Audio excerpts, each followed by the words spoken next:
there? Is there a dog? Is he alone? Is he at the airport? Is he on a fucking bus? Is he on the plane? Is there a clicking noise? There's probably a clicking noise. Is this a clip show? I don't know if it's a clip show. It's a fucking show. Just listen, goddammit. Hey, what's happening? Mike Schmidt, 40-Year-Old Boy podcast. And I got to tell you something, folks. My mouth works. You can hear it. It's talking. My tongue is going off. I think it's going off. Not yet. It's just talking. It's working. It's moving its way. Teeth, tongue, tonsils, toes. How does that old saying go? Is that an old saying? It's something that you do to teeth, tongue, tonsils, ta-te-te-to-tu. That's from Singing in the Rain. Hi, I'm bringing you the greatest hits from 1940. The fuck is wrong with me? So I am here doing a podcast, folks, and you know, sometimes I'm in Chicago, and sometimes I'm in Los Angeles, and sometimes I'm in Wisconsin, and look, I'm multifaceted. I'm all over the place. I'm an interstate podcaster. I'm having an interstate love affair, as Night Ranger will tell you. An interstate love affair. Ooh, that was flat. Might have been flat. Got to bring it up a little. Affair. I backed away from the microphone there, as if I were a professional singer. I know nothing of professional singing. I know I have a friend who does that sort of thing, and if I were there, you would hear it. However, he is not there. I also have a producer named Lily Von Stupp, and if she was here, you would hear her laughing at maybe one of these things I've said. But she is not here either. Lily Von Stupp was going to record with me this week, and then we had a small window, I should tell you that, and almost a doggy door. We didn't even have a fucking window, folks. We had a doggy door, she and I. And then she unceremoniously slammed that doggy door in my face by getting sick, if you will. She's got a week where she's like babysitting some kids. And because, you know, I'll tell you what, that's what you want to do when you're a responsible father. Leave your kids with a stripper who works nights. That's good. Although she adjusts her schedule, and she doesn't bring her stripper mentality into the waiting on the kids. I don't know, watching the kids. But her friend, you know, and Lily's, look, I'm teasing Lily, of course. She's a very good babysitter person, but she's also a better producer, and she is not here. So it is us, folks. It's me and you. And you know what? I always talk about me. I always bring you guys knowledge and tell you about myself. Let's talk about you this week, folks. The lines are open. Let's hear what you got to say. Because I'm a bit upside down this week. I won't lie to you. I will tell you, well, there's a few things I can tell you about myself. One, hi, I'm Mike. Two, I come to you at the peak of health. Sort of. I guess we would call it that. I went to a doctor's appointment last week. I had it. It was on Thursday, and it was merely a physical, folks. That's what I was attending for. I should tell you this, too. I'm lifting. You know, I go lift weights. Well, when I was visiting the lovely Jill, my beautiful girlfriend in Wisconsin, and I was there and then figuring out all the car nonsense that I talked about last week, and then we drove across the country, I wasn't exactly doing jumping jacks the entire fucking time. You know what I mean? I was sitting in a car, and here's something I do when I drive cross country, folks. I mow through snacks. Like, I do whatever the fuck I can to keep my jaw moving so I can stay awake. And sometimes I'll do that by talking. But I can tell you that Jill is like, hey, you know, you could stop talking anytime you wanted now. Well, she wasn't really that harsh about it, but it was like that thing where I wanted to talk. I'm like, hey, let's talk and all these things. And she's like, well, you know, I'm trying to ride in peace. All of these are lies, by the way. I should tell you that. It sounds so stupid. No, we had a nice conversation. Everything was great. But you know me. I try to, because I drove the whole way, man. Jill did not take a shift. She offered, certainly. She offered to flip over and jump into the car and drive. And I said, well, you know, if you want, you can get into the driver's seat with me. And that did, you know, she was like, yeah, that sounds really great. And then it didn't happen because we were driving. Yeah, I don't, I shouldn't tell this story. Oh, maybe I should. We left Wisconsin on really early in the morning, like 4 a.m, or 5 maybe, 4? I don't know, but she wanted to leave at fucking 2. And it was a great idea, you know, to miss a bunch of traffic and get through some states. But, well, we still wound up leaving at 4 because we slept in a little bit. And she was so fucking smart, dude. Because I've made this drive before across country. I've gone and I've driven, you know, from Chicago to LA to Chicago, back and forth. And then I did a bunch of fucking road work as a comic. So I'm used to driving long distances, but I've never exactly been the guy who hunkers down and prepares for the trip. Like, I get my route done, and I've driven it both ways. Or I've blasted right the fuck through, and I've taken my time. And I must tell you that taking my time was that much better, you know, because it's about 2,300 miles, I think, from my house, it was 2,100 from Chicago to LA. But from hers, you know, because there was that extra 100 miles, so it's 2,200. I don't fucking know. We want to put in like 2,400 on the car, and that's driving in circles and all sorts of bullshit. But she was up, you know, she let me sleep a little bit, and she got up and she fucking packed like our cooler full of ice and beverages, and then we brought an extra case of water, and we brought like 4 shopping bags full of fucking snacks. So that's what I mean when I say I mow through snacks. Because what I normally do when I would drive, here's what I would do, folks. I would stop at, you know, a Pilot. If you drive, you know what those are. It's a big like gas palace where there's like a sultan, and he allows you to possibly take some petrol, and then he throws a bunch of Chex Mix at you. That's what he does. Oh, and by the way, I made our own Chex Mix for the ride. That's right. I was at Jill's house, and I woke up and I put on an apron, and I mixed up some Worcestershire and some fucking spices, and I made my own Chex Mix. Look, I'm a fucking pioneer, folks, and I don't mean as in blazing a trail for new things. I mean as in living in a log cabin and using cereal to make a snack, because that's exactly what I did. Because we can buy Chex Mix now, and as I've told. I told Mex this because I brought my Chex Mix to his house, and he looks at me and he goes, they sell Chex Mix in stores now, because God forbid he ever acknowledged that I did something cool. By the way, I'm 50 years old because I think making Chex Mix is cool. Here's what I want. I want attaboys for all the fucking stuff that I do. Like when I was at Jill's house, we made breakfast burritos. Like I made the eggs, and I made fucking, you know, hash browns. I cooked everything, you know, and she took a shower and she got out and we ate, and she made the guacamole. I should say that because she makes fucking amazing guacamole. But then we sat down to eat, and she's like, "This is really good." I said, "Yes, it is." And that's enough, but it's also not. Like I need like a celebratory dance. I need to spike a football or something, because you don't get that many triumphs in life, in my opinion, or at least in my life I don't. You know, I mean, we're slugging along and making cool things happen, and there are great triumphs, don't get me wrong. But I'm just saying I want to be celebrated for every little thing, because but that gets to me and who I am and my fucking lack of self-esteem and what I am as a person.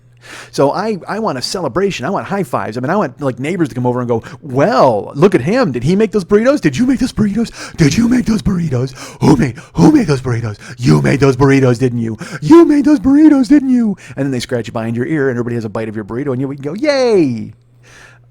It's like when I made steak for her. You know, I went to her house and I said I was going to do it, and then I did it. And I may have talked about this on the show before. I might not have, but I may have. You know, on Facebook, I put a picture of our steak dinners, and then my friend Pat came in. You know, everybody was really cool about it. You guys were nice and saying cool things. And then Pat came in and he goes, grown man gets kudos for doing something that I do every day. Great. And look, I know my friend Pat, and I know he's just being a pill, and he's busting my balls, as my friends will do. But it stung, man. I won't fucking lie to you. It completely stung, because I don't do that every day. So for me to go and make a perfect meal and make fucking amazing potatoes, and also I worked all day long, man. I worked all fucking day long on that meal.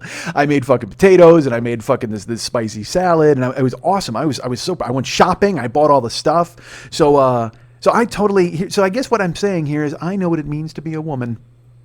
Damn, I feel like a woman. That's what I'll say to you folks. And I'll say both of those things, and never the twain shall meet. Just knocked on the desk. So I'm here at my house alone. So anyway, why don't I tell you that? To acknowledge that I knocked on the desk, that's my desk. You know what, that desk I just knocked on and did it again? That's my desk. In case you were wondering. In case you're like, well, where is this fucking dude? Well, I'm sitting right at my desk. I should take a picture. You know what? I should take a picture right now of myself and post it. Why? No one knows. God knows you want a selfie of me at my desk. You've seen it. Fucking Lily posted a picture of me at the same desk with the same microphone and the same earbuds, although I'm wearing a different shirt now. I make sure to do that. I wear a different, you know what? I will tell you this. I have worn a different shirt for every podcast. It seems like ridiculous, right? It seems irrational, but I've done it just in case the Smithsonian calls. That's how I wanted to work my life. When they finally get around and get on the Mike Schmidt train and they're like, you know what, fuck, dude, you're really kind of changing the game here a little bit, keeping it indie and all that neat stuff. So we want to go ahead and acknowledge the last independent podcaster in America, nay, the world. What can we put in our museum? And I'm going to go, well, you can't have my microphone because I fucking need it to keep doing shows, and you can't have my desk because, you know, I need to sit at it to continue doing shows. Is there a way you can harness Lily's laugh and hang it in the museum? Can that possibly be done? Because that would be a very fine representative of what I do and what my show is. And they said, no, we probably can't. We can't freeze laughs in a block of ice. I mean, we can, but then nobody will hear them. And Lily, by the way, she's not here. She may be in a forest laughing. And if she's in a forest laughing, does anyone really hear it? Let me ask you that. Maybe next time we'll do the show in a forest. Because, again, why not? I'm in Wisconsin. I'm in Chicago. I'm all over the place. If we did a show in a forest, we'll let Lily laugh, and we'll see if anybody really hears it. So then I said to the Smithsonian, well, I don't know what you could possibly want. And then I said, you know what? Why don't you just go ahead and put a beehive up in my display? I think that would be apropos. And it would get people to know exactly what I'm about. We're unleashing the bees, folks. And they said no. So I said, well, I mean, this seems weird, but I've worn a different shirt for every single podcast. And there was a murmur among the heads of the Smithsonian. And then Zeus himself pointed his finger at me and said, get those shirts thigh to us. Thigh to us? Thigh get those shirts to us?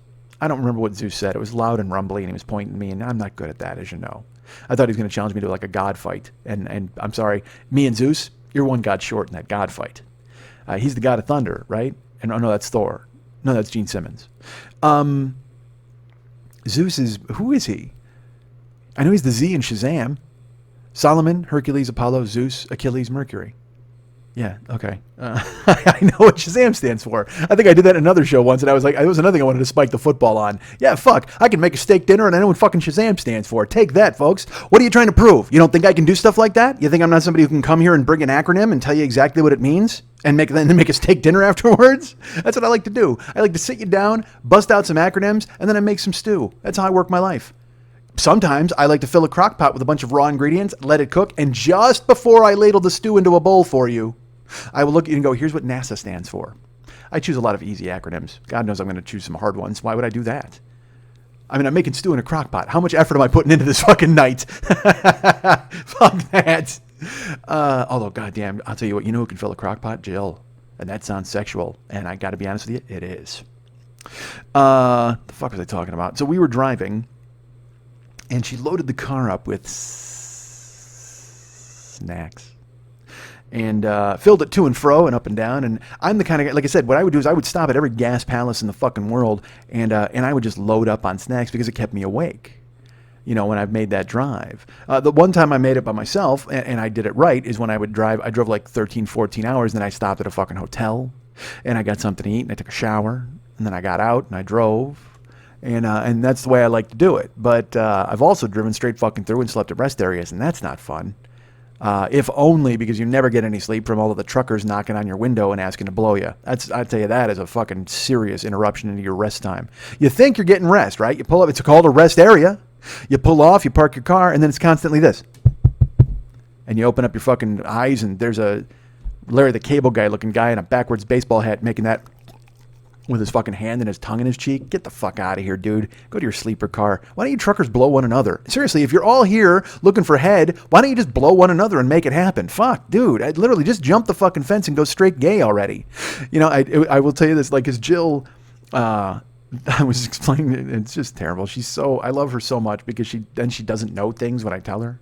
So we were stopping at a truck stop, and I said, and I don't remember what, I think I said, don't get mistaken for a lot lizard. And she's like, what is a lot lizard? I go, honey, you don't want to know what a lot lizard is. She goes, no, I need to know. What's a lot lizard? And she goes, I said, well, it's they're women who hang around in truck stop parking lots. They're prostitutes. But rather than working on a street corner, they hang out in truck stops, and then they will service the truckers. They'll go from like truck to truck. That's their deal. And every time I tell Jill some nugget that she didn't know, that's horrifying. I mean, lot lizards, I don't know how horrifying they are, really. They're not for me. I'm not a truck driving dude. And like I said, if these truck drivers if they want head all the time, why don't they just fucking blow each other? Just do that, fellas. Just fucking breaker your own 1-9. I'm not interested. I'm trying to get some goddamn sleep. Okay? I don't want to know that there's smokies on your tail, and I don't want you on mine. So go ahead, go in the car. There's a sleeper car. You guys get in there, and you squelch each other, and you do whatever you do, and that's fine. But quit asking me. But so I told her what a lot lizard was, and she just, I love Jill. But she's lived in Wisconsin her whole life, but she's got, but also then she knows shit that I don't know. But when I tell her like a horrifying sex thing, she just looks at me and she immediately becomes 8 years old. Like I just told her Santa doesn't exist. You know what I mean? When I'm like, hey, because she just goes, people really do that? I said, well, yeah, honey, we watch murder shows all the time. There's terrible stuff out there. And she's like, yeah, but they that just sounds so horrible and sad. And I'm like, it is. I didn't say it was a quality life choice. It's just if anything, it's maybe more safe for them because they're prostitutes who get to hang out just at the truck stop and they work exclusively for that clientele. So they're not on the street getting fucking stabbed by randoms, which is probably also not the best thing to say. Because then she's like, there's random stabbing people on the street, and it just spirals off. Like, I can't ever just tell Jill an anecdote and then let it go at that, and she just accepts it, because then it just spuns off to where, oh, well, honey, no, prostitutes exist. And then, there's this street in Denmark where actually women are on swings, and they're swinging through in Copenhagen, and fucking you can go, and it's like a sex mall. And she's looking at me, she's like, how do you know all of this? I said, honey, I have the internet.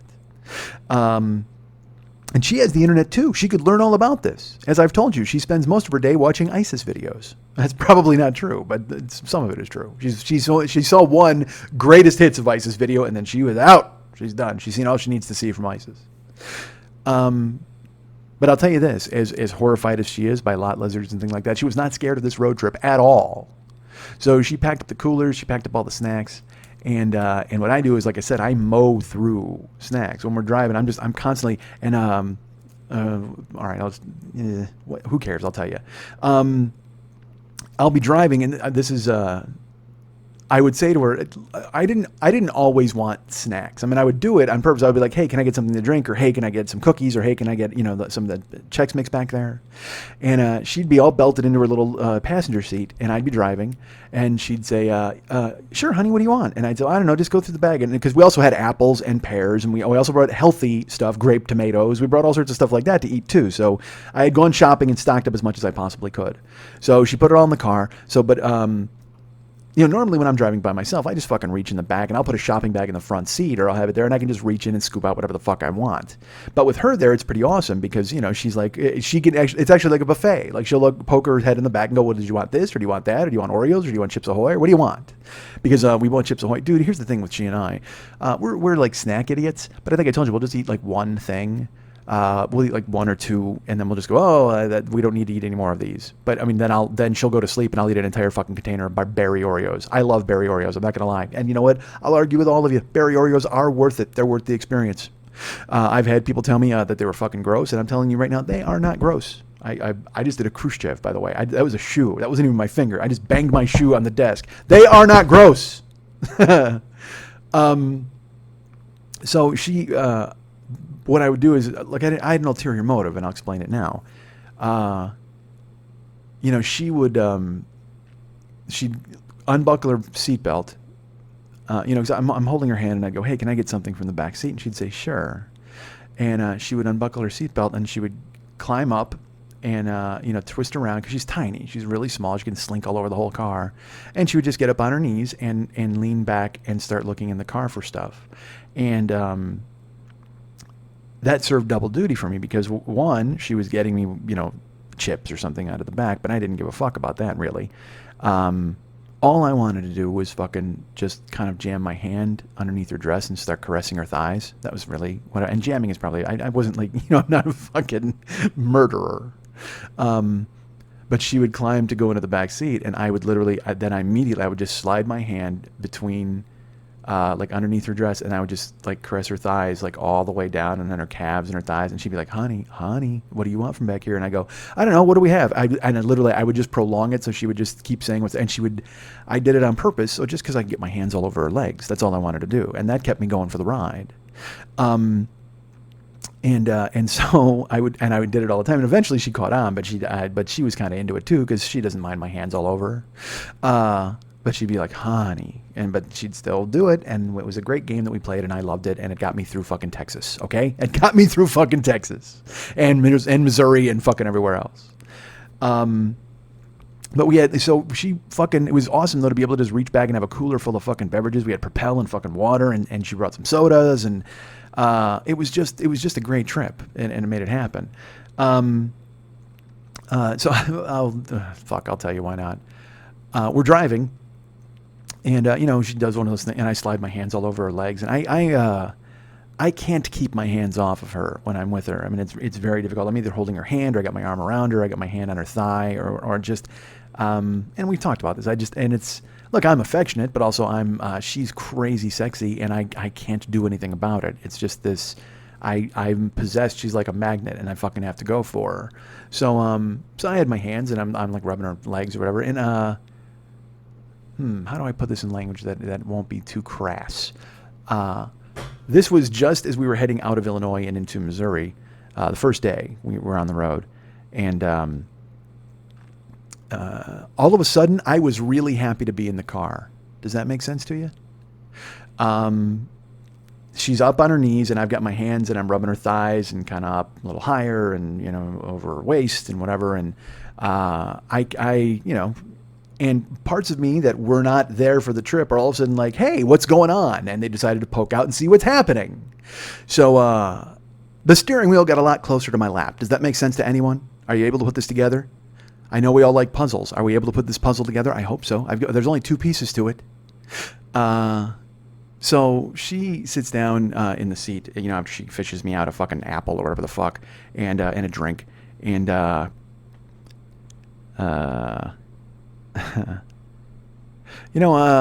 not gonna finish that. That seems weird, right? It probably seems weird. This is even weirder being alone. I'm distracted. I've been distracted since I started. You could probably hear it. Or maybe you couldn't. I don't know. Maybe I'm just that damn good. I'm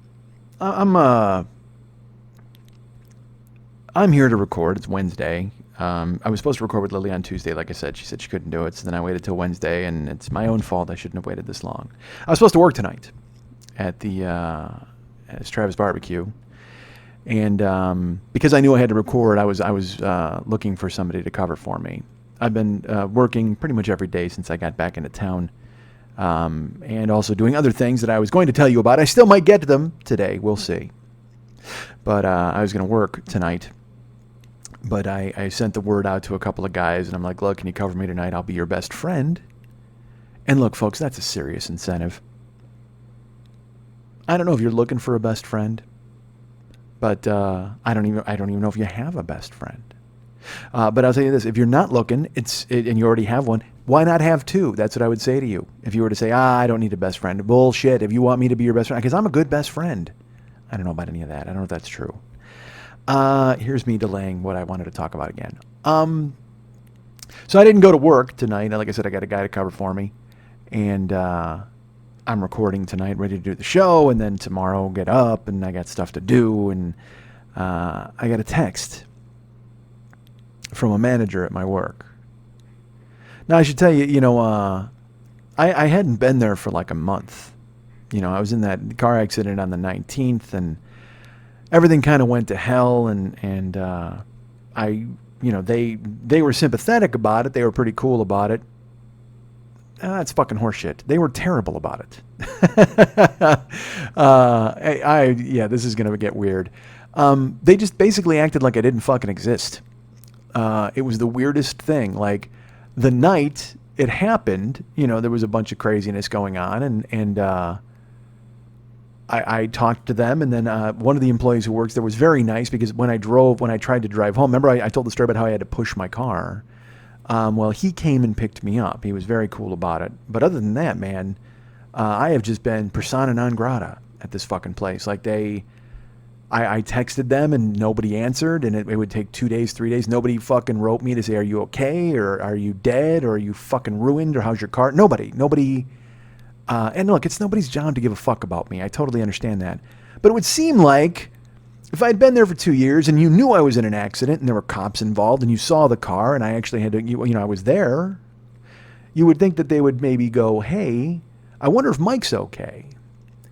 And I'm not being a fucking 11-year-old where please remember my birthday. Because I was like, all right, well, whatever. But it was, other people were just like, have they contacted you? And I'd say no. And they'd go, that's pretty fucking weird. And I'd say, yeah, it is kind of weird, isn't it? It seems strange. Because I was out of work for a month. And I might have heard from them 3 times. And 2 of the times were in response to me. Nobody wrote me to say, I hope you're okay, or can we help? Or, not a fucking word. And again, we all know how it works with jobs. When you work at a job, everybody's cool, everybody's great, everybody's your friend until they don't need you anymore. And then, hey, that stink of death winds up on you and everybody starts to fucking avoid you and they cut you loose eventually. Or you just bail. They give you the freeze out, the 10th Avenue, and the change is made uptown and the big man joins the band and you got to fucking walk. Or they just whack you, like you have no idea what's coming. So that's kind of what I was wondering when I was off for a month. You know, I'm out shopping for a car. Nobody checked on my progress. I would write them and say, hey, you know, I'm not on the schedule this week or I'm not on the schedule next week because I have to buy a car. Because remember, I was in a fucking accident and I got my brains pretty scrambled. My jaw was fucked up and my car was totaled. You guys remember that? Cool, man. Let us know what's going on. Like literally these weird exclamation points. Like, all right, man. All right. If you have any questions, give us a call. And again, perhaps I'm protesting too much. I don't expect anybody to fucking stroke me off, but I mean, at the same time, write me a note. Just say, hey, dude, you okay? You all right? What's going on? But that did not happen. So people were always there saying things like, that's pretty fucked. And I'm like, I guess so. But at the same time, we all know where I'm at. And we know I need the gig. And I like the gig. You know, because again, I'm in the car, I'm listening to fucking the radio, and I'm bringing people ribs, and it allows me time to make a plan and do something else. And I should throw this out there right now. There's a guy, I've heard from a few people, but I'll say this one person. This guy Austin has written me a couple of times, and he's like, "Hey, dude, it's pretty obvious what you need to do." He said he was giving me some tough love, and he's like, "You need to just fucking leave. You need to leave L.A. You need to go to Wisconsin. You start working in the Midwest and do what you got to do, and start doing comedy." He said that's what you are supposed to be doing. And thank you, Austin. I appreciate that. But then he wrote me again this week, and he's like, "Mike, why are you Ubering? Go to Wisconsin and start doing comedy in the Midwest. It's what you're supposed to be doing." And I get that because again, a lot of people are writing me and telling me to do that or telling me to, because I deputized all of you, so I've thrown it out there. I want your input. I want your advice. I want to hear what you think. And that said, you know, I have a plan. Do I look like a guy with a plan? But I have hopes, I guess. I wouldn't call it a plan. I have hopes. But then you start to execute those hopes and you start to kind of build on them and you start to think, well, you know, this is going to be okay. And then you're climbing a ladder and then the guy ahead of you just kicks you right in the face. You fucking slide down, right? It just always seems like that happens. It always seems like there's an obstacle or something, you know, like look with the fucking car, you know what I mean? It's like the car would fucking break down and then, you know, you guys helped out and Jill helped out and then I wind up working again and then an accident and the car's totaled and she's uninsured. I mean, and like I told you, Jill has accustomed herself to it now. Every time something will happen, she'll go, well, it should be fine. It's going to be okay. I mean, granted, it's you. We all know it's you. Like she throws that in there because she sees it firsthand. And look, there's people out there with fucking cancer and bullshit and Make-A-Wish kids, and I'm not saying I'm any better than them. Bullshit. I'm better than all those Make-A-Wish kids. Let's go ahead and go on the record with that. I will say that with confidence. I'm better than all those Make-A-Wish kids. You know why? Because I'm a Make-A-Wish man. Hold on. Sadly, I have to write that down so I'll remember it as the title of the show. God damn it. So I'm a Make-A-Wish man. So I'm better than those kids, god damn it. And I don't need Jack Sparrow to come in and cheer me the fuck up. So I instead vent on the internet and tell you fucking guys about it. And then you're just like, hey, dude, move to Wisconsin. Hey. And then you start a GoFundMe page and you send me fucking money because you're amazing. And then I have to come back and report with more stuff. Like literally, I'm waiting for the time that you and Zeus and the rest of the council of elders just go, you know what, Dubert, we can't anymore. I mean, we just can't listen to you constantly stepping on your dick. I mean, I don't want to step on my dick. I'm trying not to. Like I said, I have a plan. We were deputized. And it's 17 weeks now of you guys being deputized. And then look what the fuck happened. The car gets totaled and that happens. But then in a month, I get a new car and I come back here and I start working. And I'm like, all right, man, here we go. Here, we're going to hit the ground fucking running. I did the show in Pittsburgh and that went really well. So then I got Podfest coming up and I'm like, you know what? I'm going to debut some new stuff there. And then I'll spin off into that and try to book some shows in the Midwest. And there are plans. There are plans. But like I said, there are more hopes. And hope is a good thing. Maybe the best thing. It's just you got to claw yourself through a river of shit and try to come out on the other side. And I am still firmly ensconced in the river of shit. So I didn't go to work tonight. I got a guy to cover for me because I knew I'd be recording tonight, and I had other things to do, and I got appointments in the morning, and it just I should tell you, like, I got to do my taxes because I got to declare this bankruptcy. And before I do that, I got to file my taxes for the past 2 years. And Casey, who's a listener to the show, finished my taxes in July. But July was a bit of a month for me, as you know, because a fucking whore from Texas destroyed my car. But now that I'm back on terra firma, now that I'm back on much more solid ground, I've been back here and been working, trying to make some money really quick because the end of the month was coming up, so I got bills to pay. Actually, all the bills are paid. I got it made in the shade. All I really need is the woman. Understand? So I come here and I'm working and I'm just trying to kind of get ahead and trying to scramble. Now, I should tell you this. My work, while I was on the road, I got an email, and it wasn't just me. It was to all of the drivers. And as I told you, I've seen the writing on the wall a little bit at my work, but that's neither here nor there. Well, no, it's here, actually. It's no longer there. It's now here, and I'll explain why. About a month ago, this is about 10 days after my accident when I was on the road, there was an email sent out to the staff, and it said, "Hey, just letting you know that we are now no longer delivering in the morning. We're eliminating lunches. We're going to go with a delivery service, and you guys will all work nights. It's great. It works out perfectly for everybody. Take care. Thanks."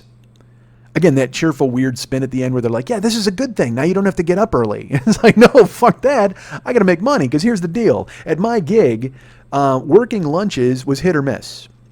You could go 2-3 days in a row and only make like $20 in tips. But then the third day or the fourth day, you'd deliver to a company and make $200 in tips. So I wanted to work lunch every fucking day. And I would tell them that. I'd go, hey, man, I'll work all the lunches. Like, whenever you're scheduling, I'll work all the lunches. And it just didn't seem to fall that way. Like, I wouldn't get lunches, or I didn't get to call my own schedule. And again, who does? Who does at their job? By the way, I recognize if this is really fucking boring for you, you can just bail right now. I mean, I should have finished that story from earlier, but I'm distracted, and so I've got to talk about this. Because again, I'm sitting in my dark apartment. I literally have one light on. It's as if I'm actually... I feel like it's Joe versus the Volcano when they had that fucking weird lighting, and they all looked pale and pallid and grim and gray. And that's a lot of P's and G's. So I'm kind of venting now. This went from comedy show to vent session, and I apologize. I should lay the fuck down. So I get this note, and they're like eliminating lunches, which means that any of the chances at big corporate tips, and like I said, they would come through 2 or 3 times a week. There was a company that you guys might know who Riot Games is. Riot Games is a video game company, but they would order from us 3-4 times a week, and they would order a lot of food and then tip a straight 10%. You'd make a good tip. You always knew you would. Well, then they moved out of our delivery area, so we stopped delivering to Riot Games. So lunches kind of dried up a little bit, but still there were companies that would always order from us, and that was the main reason you worked lunch. And also, I would work lunch because I fucking the shop is 20 miles from me, so I'd have to drive 20 miles to work. So if I'm coming in anyway, I don't want to come in at fucking 5 and work 5 hours. If you're gonna book me, fucking have me work in the morning, and then I'll kill time in the afternoon at the beach and fucking stare at the ocean and contemplate swimming out there like Bruce Dern at the end of fucking Coming Home. So then I'd work a double, and I always wanted to work doubles too. I'd tell them that, and they'd stop scheduling doubles. It's a long fucking story, and believe me, it's far too much minutia for you. However, the bottom line is they canceled lunches. So I wrote a note, and I'm like, because they even said, hey, if large orders come in, we will go ahead and think about you guys and call you. So I wrote and I said, how's that going to work? Is that just fucking like Lord of the Flies where we just kind of scramble? Is there a list? I said, because, this is really my only gig. So I offered to work all the lunches. I would have worked as many hours as you needed to whenever I'm in town. That was the whole point. So let me know how it's going to work. And she wrote me and basically said, hey man, we're canceling lunches because you're out of town all the time. And look, it wasn't exactly that, but that's basically what it said, was like, hey, nobody else really wants to work them except you, and you're out of town so much, there was no point in doing it, so we went with the service. But we will keep you in mind if any large orders come in. And okay, because there's nothing you can do about it. What do you do, fucking argue at work? You can't argue with anybody. But it was just more writing on the wall that made me go, well, fuck. You know what I mean? And this has happened before. You guys have lived it. It's been 8 years. You've been with me. You know, we saw this coming. You know what? I saw it coming with Never Not Funny before I got fired there. After having to sit and have a few talks and stuff like that, and you just know the writing's on the wall. I mean, maybe it's me. Maybe I wear out my welcome, or I don't. I guess because look, I'm the fucking common denominator in all of these fucking stories. Even though the apartment building got bought by somebody else because the guy who owned it went fucking bananas. And then this gig is things are changing over there. I don't, who knows? But I'm the only guy. I'm the common denominator. So we'll say, I don't want to say it's my fault, but fuck, it's my fault, right? It's gotta be. But it's also life. You guys know you have jobs. Very rarely do you work a job and you're there fucking 20 years. I'm astonished that my beautiful girlfriend Jill works at a gig she's been at forever. I mean, and she's really good at it and does very well, and they love her. And in my head, I'm like, what's that like? Hey, can you tell me what that's like? What's it like to go work at a place for like 15 years and then they love you and you can go in there and it turns out to be cool? What? And she's got her own workplace beefs and things like that, but just the very fact that to know that you have the stability of being able to go in there and do it, I don't know what that's like. And that was my choice, by the way. That's my fault. As I've said before, I've gambled my entire natural adult life for a payoff that I thought might be 20 times larger. And I'm finding out it might not, it might be 20 times less large. So I didn't go in tonight because I wanted to record, and about an hour after I was supposed to be there, I get a text. My phone goes off, and I don't know who it is, and I grab it. I'll just read it to you, because why not? It's a text from my work, and it's from a guy who works there. He's a manager, and it just says, hey, Mike, I came in tonight to talk to you about a few things, but you switched. Will you be there tomorrow night? Now, he doesn't normally work today. He came in tonight specifically to talk to me. What does that tell you? I know what it tells me, and I covered it in my answer. I said, I will be there tomorrow. Sorry about that. I can call you. Am I getting whacked? Like, I'm not even fucking around. Because, look, you guys know me, okay? And you know that I will spin off the fucking planet if given the opportunity. And I can see, like I said, there's writing on the wall, and things have changed so much, and there's all this upheaval, and they got different things going on, and they've eliminated lunches, and all whatever the fuck. But, and also, I've been there 2 years. You run your course. You can see that the sand in the hourglass is about to run the fuck out. You wear out your welcome at a certain place or certain jobs like that. And so I just wasn't even fucking around. Am I getting whacked? I asked him that, which is, and again, he's a manager, but I like him. He's a good guy. But at the same time, I'm like, hey, am I getting whacked? Because I want to fucking know. I just need to fucking know. Especially because I don't want, he's like, will you be there tomorrow night? Am I going to drive 20 miles to get fired? Fuck that. I mean, if you're going to fire me when I'm sitting in my goddamn house. And now look, this goes against my 4 agreements. I recognize that, where it's like, be impeccable with your word, which I was. Am I getting whacked? I asked flat out. Don't take anything personally. I don't think I'll take it personally if they whack me. I kind of see the writing on the wall. Don't make assumptions. Now, see, there's the big one. All right, there's the big one right there. Don't make assumptions. Don't assume that you're getting fired just because this guy wants to talk to you. But I don't give a fuck. I'm terrible at that. And I do it to Jill. I do it to everybody. If anybody writes me and they're like, hey man, I got to talk to you.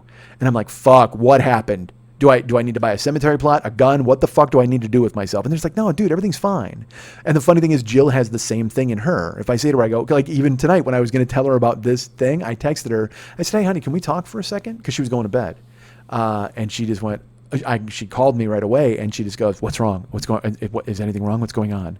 Because she knows, just like I know. We're both constantly tiptoeing around each other in that realm of what's going on. Is something wrong? Is something wrong? No, I'm good. Are you good? Yes, I'm good. Okay, as long as you're good. But also at the same time, if she says, hey honey, I really need to talk to you, it's that fucking thing where you freeze and you just go, oh man, what do we got to talk about? Is it just, you know what, just tell me to go away. If you're going to tell me to go away, just tell me to go away. And she's like, fuck, no, honey, no, I love you. I want to talk about the hotel next week. You know what I mean? But when you come up and you say, hey, I got to talk to you, the first thing I do is I, again, spin off the fucking planet, and I don't know what's going to happen. I'm not supposed to make assumptions. It's right there in my 4 agreements. Don't make assumptions.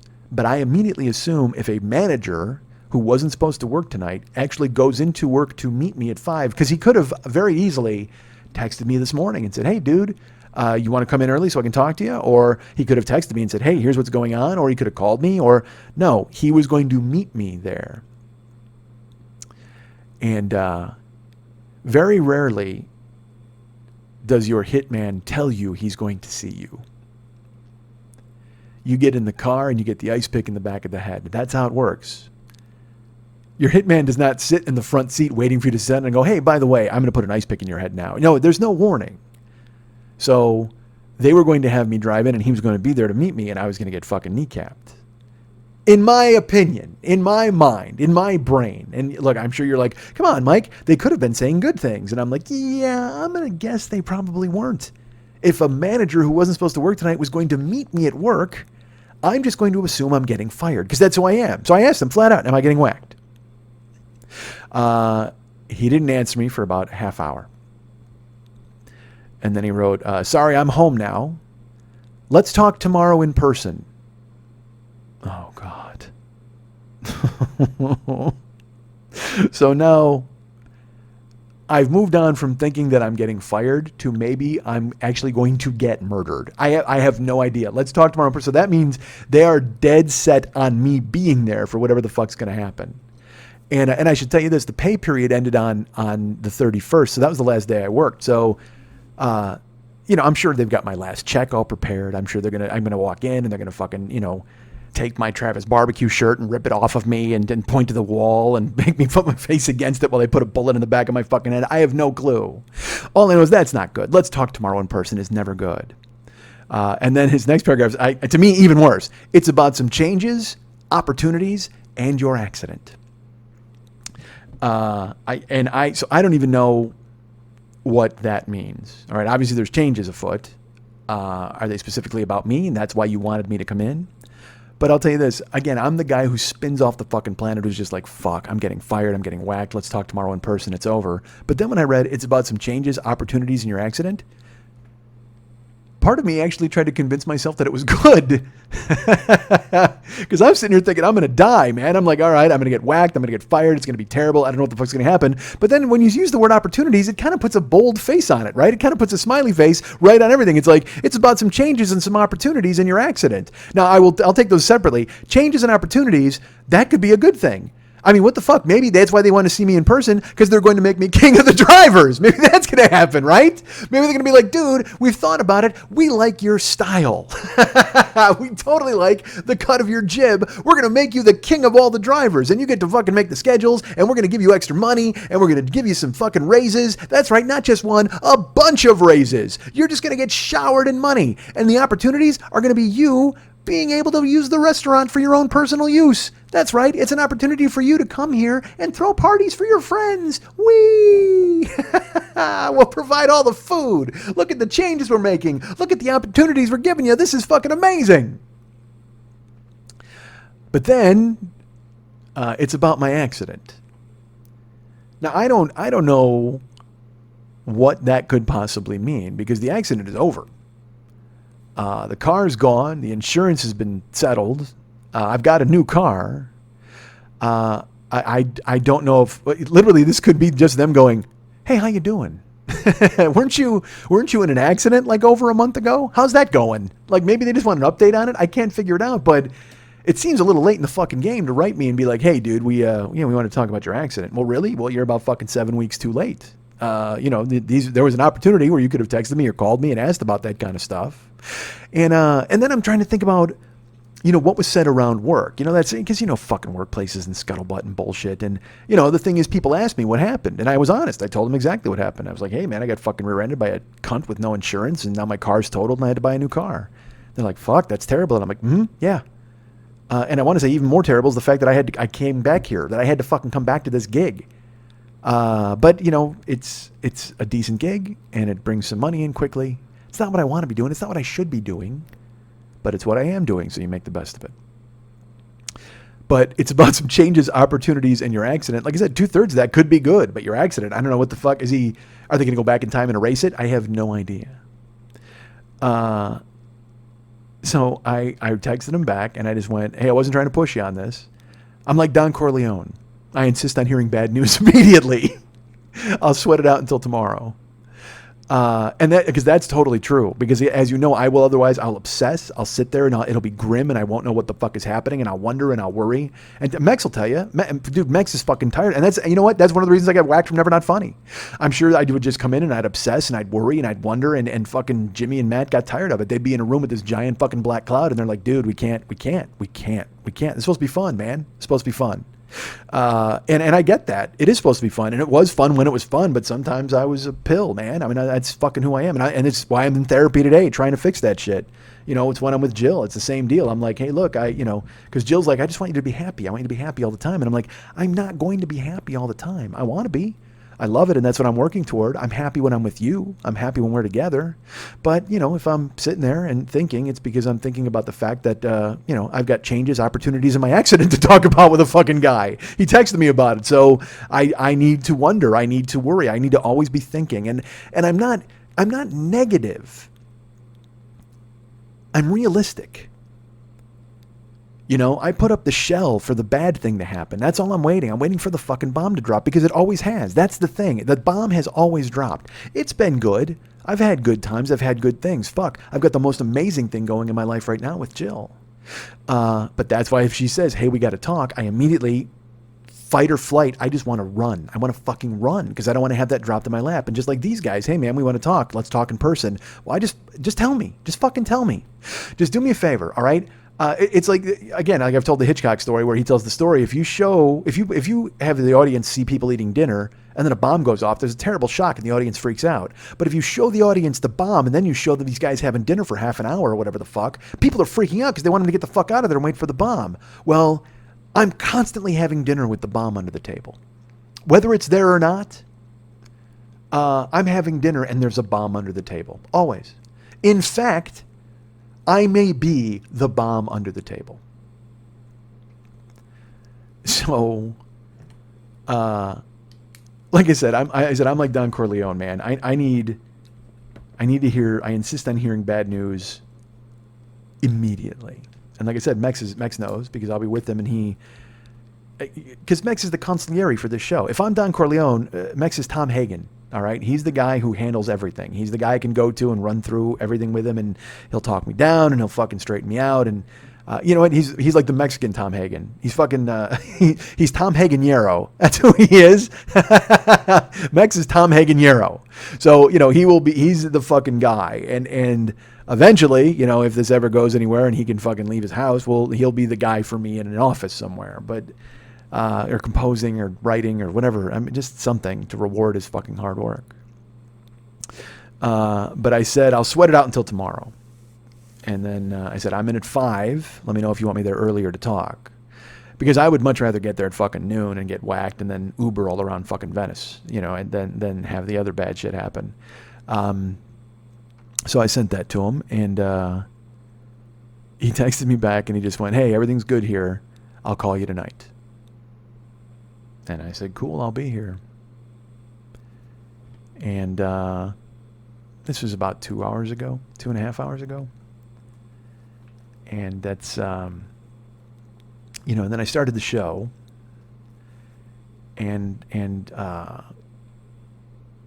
good at plowing through and making things happen. And I knew there was other things I was going to talk about here. But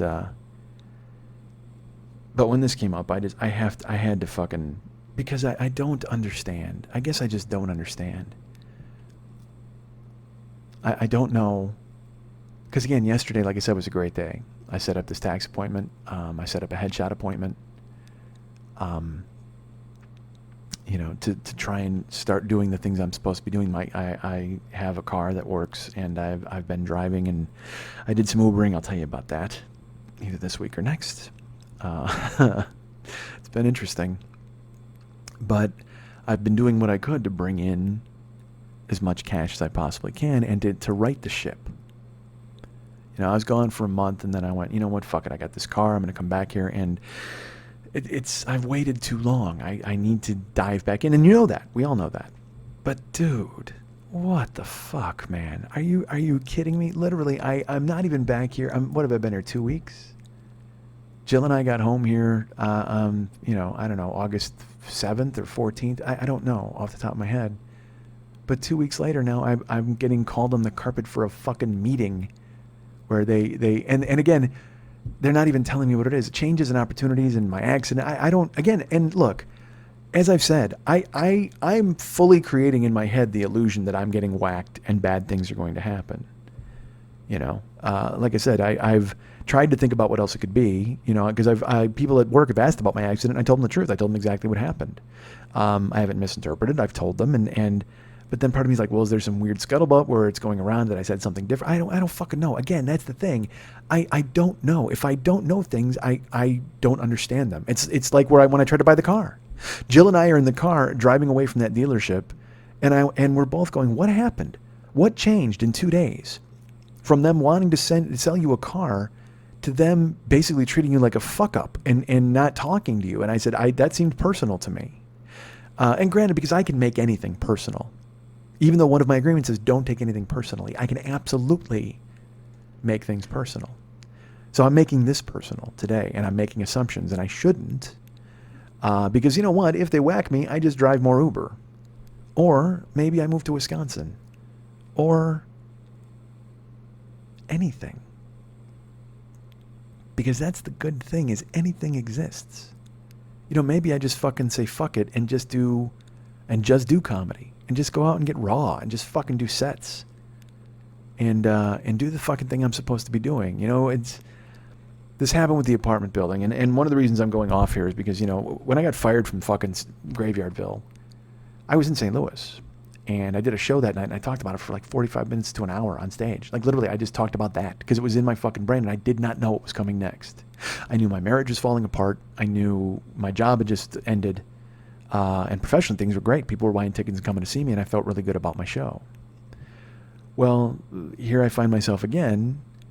You know, looks like my job is going to get fucking whacked. But I've never been happier or in a more strong relationship. So I've got that anchor. And I can lean on Jill if I have to. And she would let me. She would want that. She would welcome it. But at the same time, you know, I have to do the things I'm supposed to do. I have to audition and do stand-up and go do what I was born to do. As you know, as we all know, you should do what you're supposed to do. You should do what makes you happy. Well, being with my girlfriend makes me happy. But I also want to be a success. And I also want to do the thing I'm supposed to be doing for a living for the rest of my life with my girlfriend at my side. Well, she can't be here for a couple years. So I don't know. Do I go there? Do I stay here? Should I call the Clash and ask how they feel about it?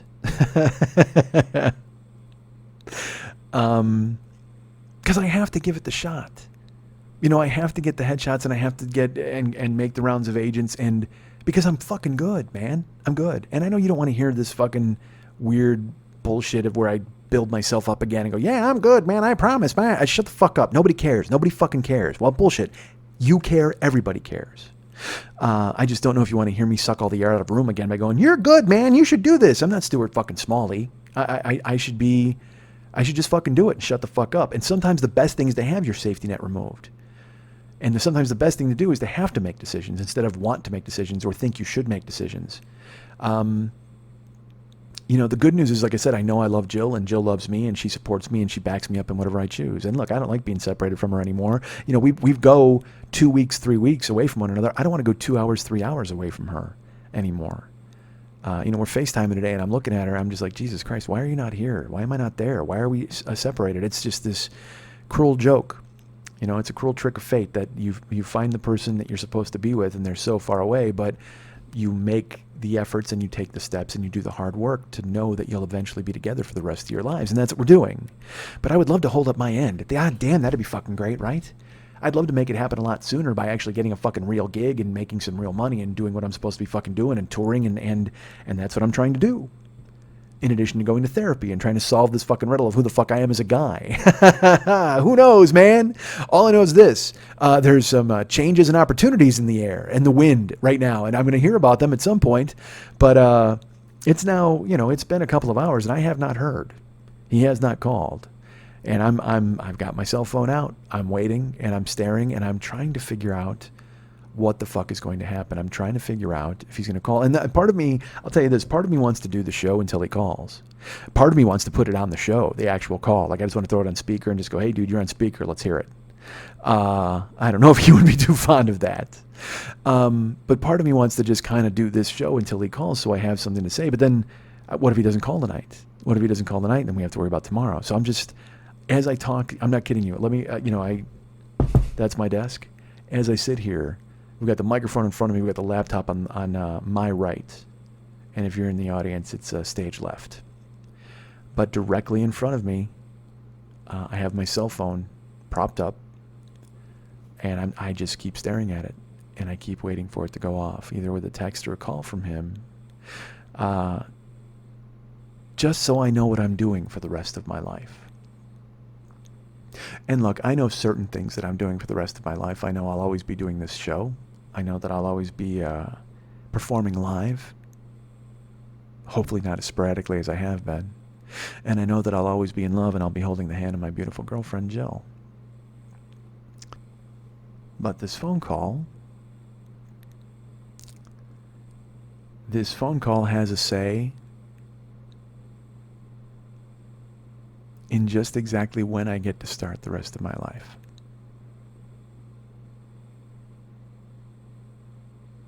So we wait.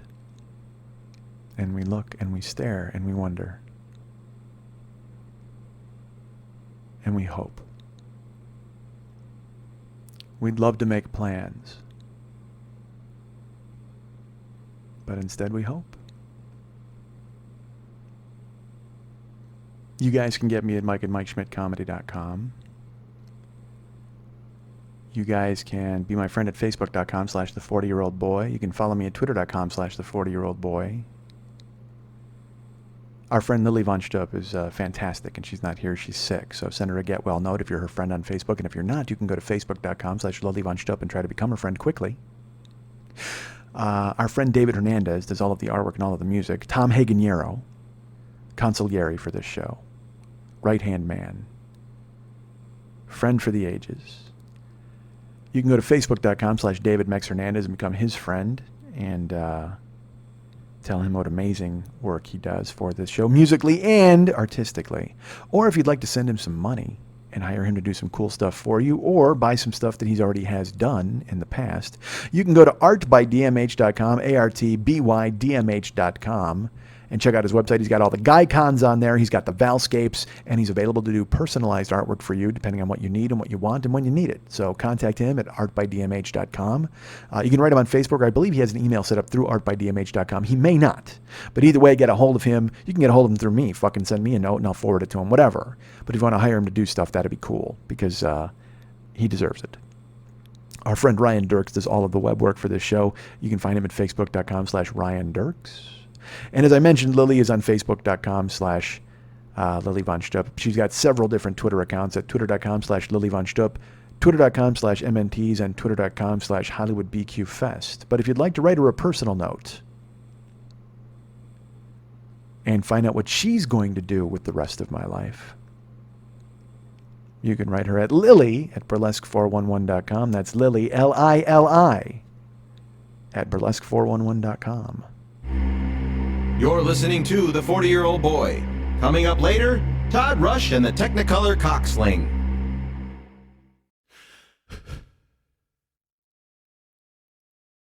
Lily, should I even start Year 4?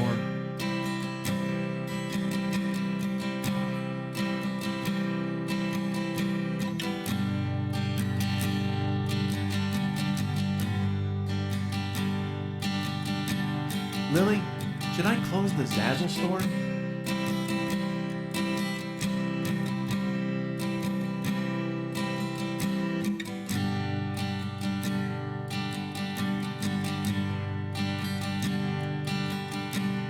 Lily, do you think anyone even buys Year 3?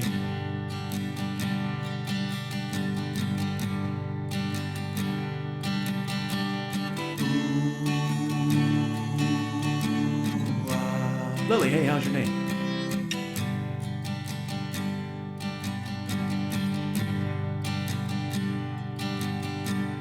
Lily, should we try to book some guests?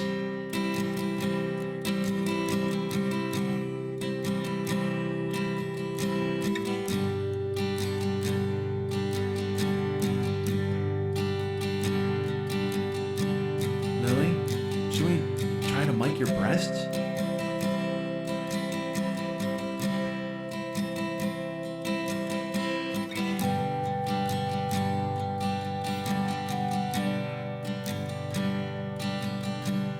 Lily, will they try to say the blame's all mine?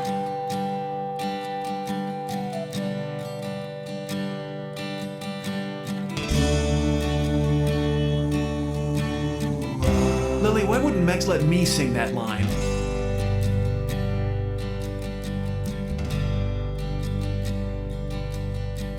Hush now, Schmitty, Schmitty, don't you cry.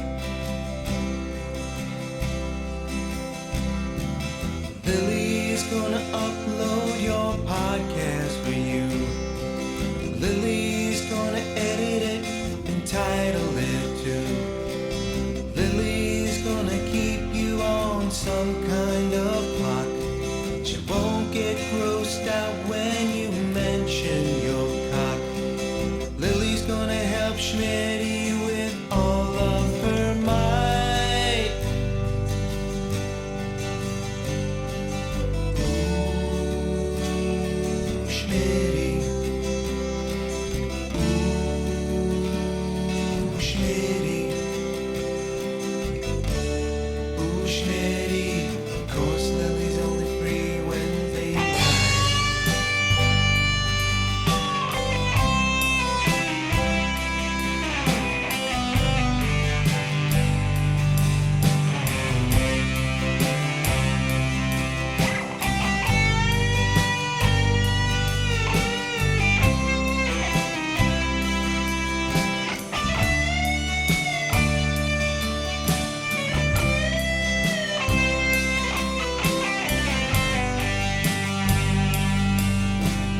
Lily, do you think I'm good enough?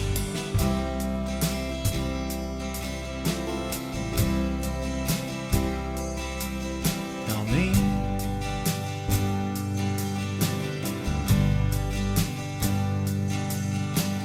Lily, am I way too self-absorbed?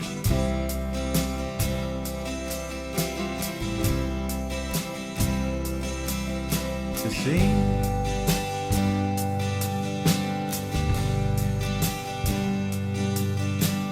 Lily is my show, just one long diatribe.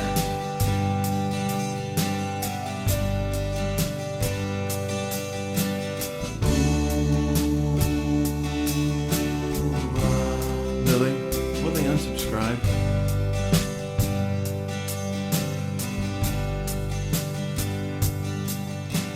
Hush now, Schmitty, Schmitty, don't you cry. Lily won't let any of the funny escape. Lily won't count how many times you say rape. Lily's gonna stay up to finish the show.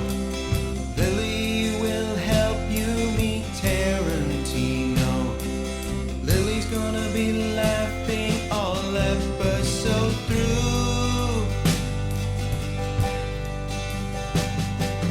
Ooh, Schmitty. Ooh, Schmitty. Ooh, Schmitty. I'll always be laughing at you.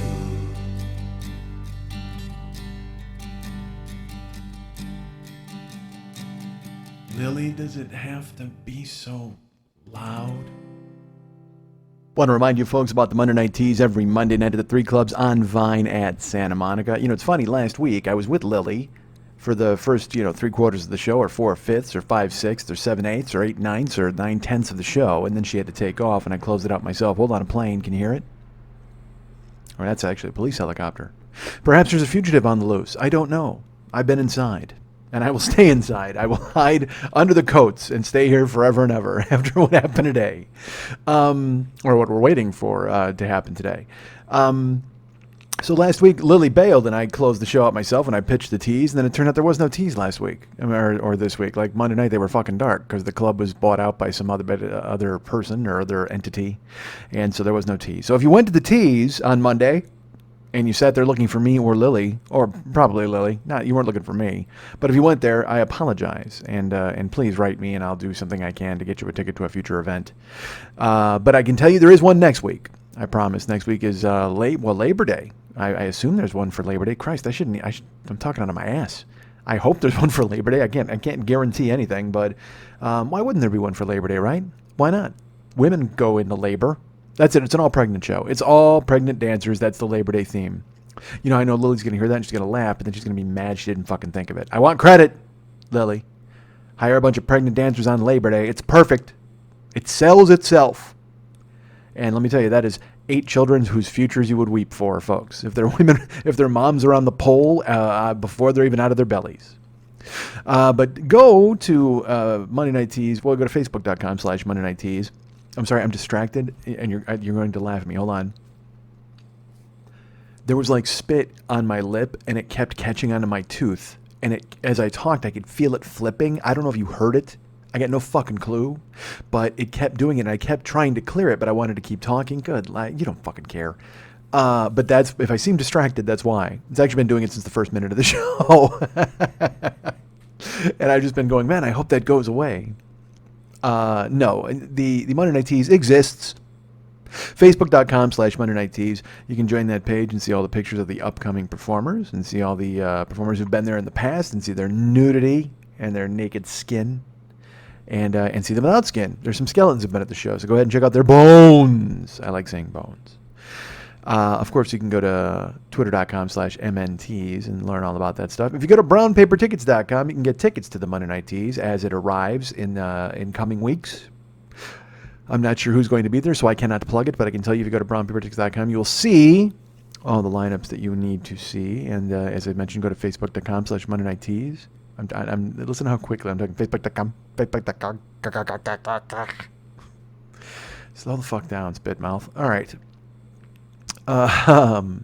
So go to Monday Night Tease, facebook.com/Monday Night Tease. Go to Brown Paper Tickets. Get tickets. Just fucking go, man. All right, just go to the show and have a good time. And I'll tell you what, if things progress the way I think they're going to progress, as we talked about, perhaps I'll be there working the door again, as I did over a year ago or 2 years ago, when Lily was kind enough to throw me a bone when I needed it. Perhaps you'll see me lurking, working security. God, won't that be fun? When a young guy punches me in the face. You know what I really want? I want to get punched in the face by young people again. It's been so long since I got rousted by a group of millennials. So check it out, man. Our friend Lily does the show, and it's great. Go to MikeSchmidtComedy.com and go to the Joe Business page. Look, all the pages are cool. Check them out. Nothing new, but they're, it's worth checking out, like the sound bites and the art gallery. But while you're there, we're due for sorry, I'm yawning. We're due for a makeover of that site. It's not like I don't have time now. I'll call Dave. Hey, Max, what's going on? Let's redo the fucking website. What do you say? And he's going to say, I tell you exactly what he'll say. Yay. And then he'll hang up the phone. Way to go, Tom Haganiero. Tom Haganiero. Go to the Joe Business page. We got all sorts of cool stuff for sale. Download sets of this show. Year 1, Year 2, Year 3, Year 4, Year 5, and Year 6. Year 7 is coming. I have received the artwork. I just need to get it all squared away and get it with Ryan and all that neat stuff. But Year 7 will be available, and I can't wait for you to ignore that aggressively. But Year 1, Year 2, Year 3, Year 4, Year 5, and Year 6 are available right now. Of course, Schmidt Alive 2 is available as a download. That's a video/audio package. Go ahead and check it out. We've got my CD, The Big Angry. We've got your dirt shirts available at a cut rate. A cut rate? Yeah, at a cut rate. Tweakedaudio.com is still our friend. They do cool things for us, and we like it. And we have artwork for sale if you guys are interested in having artwork from the show. It's kind of a logistical nightmare to ship. But I do appreciate it if you want it, and I can figure it out, and I will go that extra mile. Because, again, like I said, what am I doing these days? And, of course, Amazon link that we have with them. Go to the Amazon link and click through and use the, well, it's not a code. I'm sorry, I've been attacked by the zombie army of yawns. I don't know why, but it is not a code. You know, because I'm fatigued as I stare at this phone. I sit here and I stare and I wait to hear, and I don't. And so now, like, my brain is just shutting itself down. Go there to the to Amazon. Like, if you click on the Amazon link on the Joe Business page, it brings you through to our Amazon store. Then you click the actual Amazon link, and then you're shopping, man. And we get credit for it. Thank you so much. There are people who are doing it, and it's showing up at the end of every month, and that's very cool of you to think of us. Thank you so much. We're very happy. So use our Amazon link and buy a bunch of cool Amazon stuff. And then again, as I've mentioned, write me and tell me what you got. And I'll talk about it on the show. Because again, what else am I doing besides filling time talking about your purchases? And then go to the Los Angeles Podcast Festival, lapodfest.com. And if you're coming to the actual LA Podfest, you can come and talk to me and commiserate with me and go, hey, dude, I heard about your gig. We don't even know. Right now it's up in the air. I could be the king of the drivers. Again, as we've mentioned, I could be king of the drivers or I could be a hobo. I'm so close. I tell you what, I don't know where am I on the moon or in New York City? I can't figure it out. But I will tell you this. Come to the Podfest and say hi to me and we will hang out a little bit. It'll be totally cool. My show is Friday the 18th. September 18th, I'm 8 o'clock, I think. 7 o'clock, 8 o'clock? I don't know. I'm head-to-head with a couple of great shows. So I understand if you don't come, but if you do come, that'll be cool. And I'll be talking and saying a lot of stuff.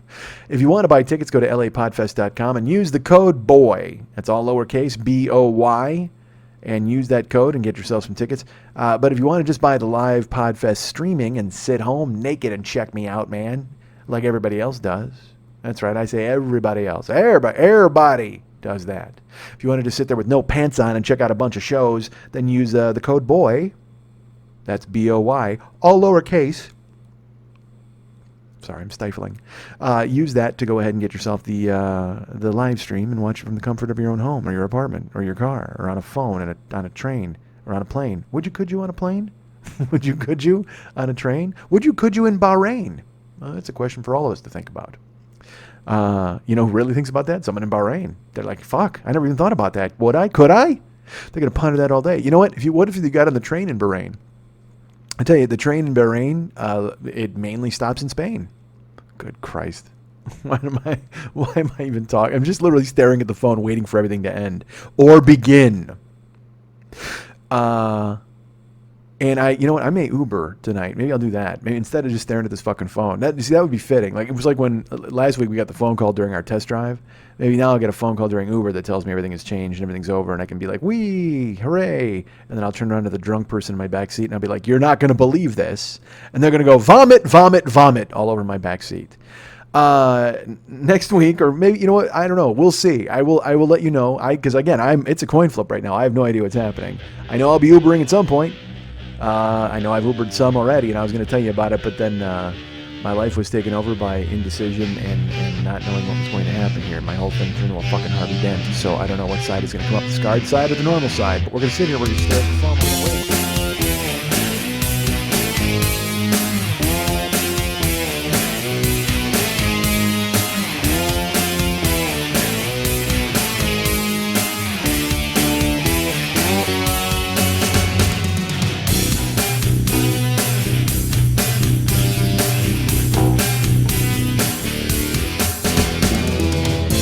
Max always says people skip the closing music. I say people love your closing music, so let's prove it to them. If you've listened this far, write me at heymexilistened@gmail.com and we'll send you a 40-year-old boy hearing commemorative Facebook profile picture that you better fucking put up, you dick.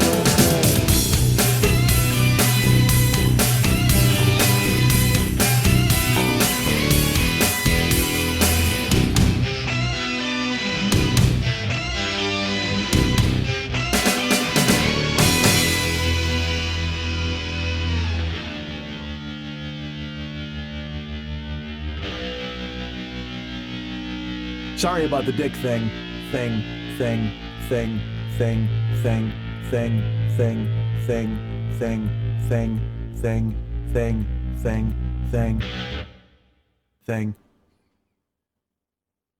Did you get that? Yeah, I got it. I don't want you to miss any of that brilliance.